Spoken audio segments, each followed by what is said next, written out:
आकर्षित लैंडमार्क, सपनों का घर जैसा आप चाहते हैं हम बनाते हैं। 1, 2 एवं 3 BHK ready position flat. Call 9827321321। Chhattisgarh में नई शिक्षा नीति तैयार करने के लिए 2 दिवसीय राष्ट्रीय शिक्षा समागम कार्यक्रम की रायपुर में शुरुआत हो चुकी है।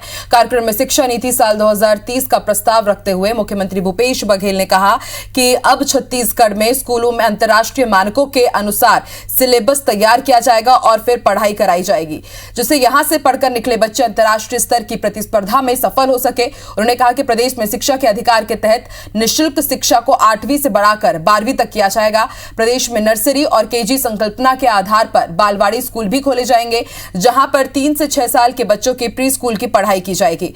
और प्रदेश की प्रस्तावित शिक्षा नीति में व्यावसायिक पढ़ाई पर जोर दिया जाएगा। साथ ही स्कूल के दिनों से ही बच्चों को राष्ट्रीय स्तर की प्रतियोगी परीक्षाओं के लिए तैयार किया जाएगा। छत्तीसगढ़ पाठ्य पुस्तक निगम की ओर से प्रतियोगी परीक्षा के लिए पुस्तकें तैयार कर स्कूलों में बांटी जाएंगी। प्रदेश की स्कूल शिक्षा नीति साल 2030 को तैयार करने में इस 2 दिवसीय कार्यक्रम की महत्वपूर्ण भूमिका होगी। कार्यक्रम में देश भर के शिक्षाविद को आमंत्रित किया गया है। प्रदेश भर से आए शिक्षक कोरोना काल में इजाद की गई पढ़ाई की नई तकनीक पर अपने अनुभव भी साझा करेंगे।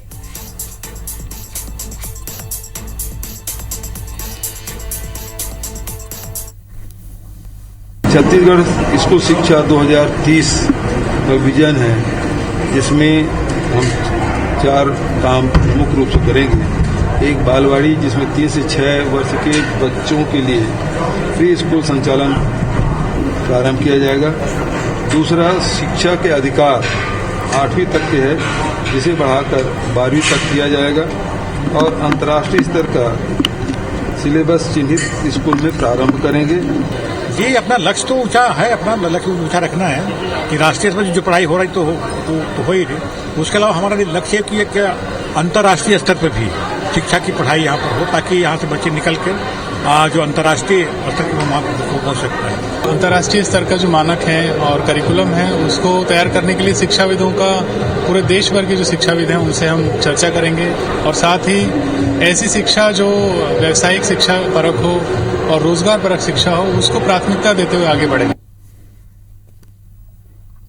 और ज्यादा जानकारी के लिए रुक कर लेते हैं रायपुर का। बात करेंगे हमारे सहयोगी राजेश, इस वक्त हमारे साथ लाइव जुड़ चुके हैं।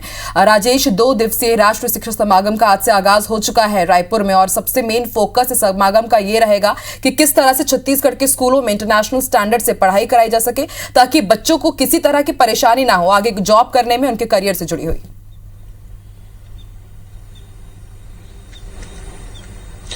जी बिल्कुल, देखिए आज जो 2 दिवसीय राष्ट्रीय शिक्षा समागम की शुरुआत हुई है, उसके 2 महत्वपूर्ण कह सकते हैं आप उद्देश्य हैं। एक तात्कालिक उद्देश्य है और एक लॉन्ग टर्म ऑब्जेक्टिव है। लॉन्ग टर्म ऑब्जेक्टिव की बातें मुख्यमंत्री भूपेश बघेल ने साफ कर दी कि वो 2030 की नई शिक्षा नीति का प्रस्ताव उन्होंने रखा है, और ये शिक्षा नीति किस तरह से बन सकेगी, इस पे जो तमाम देश भर से शिक्षाविद आए हुए हैं उनसे राय मशविरा की जाएगी। फोकस इस बात पे है कि व्यावसायिक शिक्षा पर जोर दी जाए और साथ साथ में जो शिक्षा का स्तर है वो अंतर्राष्ट्रीय स्तर का हो। इसके लिए अंतर्राष्ट्रीय मानक के अनुरूप सिलेबस तैयार कराई जाएगी और उसके हिसाब से फिर स्कूलों में पढ़ाई भी कराई जाएगी। मकसद साफ है कि छत्तीसगढ़ से पढ़ करके जो बच्चे निकलेंगे वो सिर्फ राष्ट्रीय स्तर तक के काबिल ना बने, बल्कि अंतर्राष्ट्रीय स्तर पे जो प्रतिस्पर्धाएं हैं, जो परीक्षाएं हैं, उनको भी पूरा करे और उस स्तर पर भी अपनी सफलता का परचम लहराए। तो ये दूरगामी प्रोजेक्ट है, लेकिन जो तात्कालिक उद्देश्य है वो ये है कि कोरोना काल अभी भी जारी है। पिछले 1.5 सालों में कोरोना ने शिक्षा नीति में काफी नए बदलाव ला दिए, पढ़ाने के तरीकों से लेकर के पढ़ाई के तौर तरीकों में भी, और पूरे देश में इस क्षेत्र में क्या क्या बदलाव हुए उस पे अनुभव शेयर करने के लिए पूरे देश से 27 राज्यों से शिक्षाविद और शिक्षकों को आमंत्रित किया गया है। 2 दिनों में ये बताएंगे कि कोरोना काल में उन्होंने क्या क्या नए इनोवेटिव स्टेप्स किए और उन स्टेप्स का आगे आने वाले दिनों में छत्तीसगढ़ का स्कूल शिक्षा विभाग कैसे इस्तेमाल कर सकता है वो भी देखा जाएगा। तो तात्कालिक और लंबी अवधि के 2 योजनाओं पे ये समागम फोकस है। जी बिल्कुल राजेश, बेहद सराहनीय कदम भी है, क्योंकि शिक्षा की तरफ ज्यादातर सरकारें ध्यान नहीं देती है, लेकिन भूपेश सरकार इस तरफ ध्यान दे रही है। तारीफ के काबिल है ये उनका ये कदम। शुक्रिया पूरी जानकारी के लिए।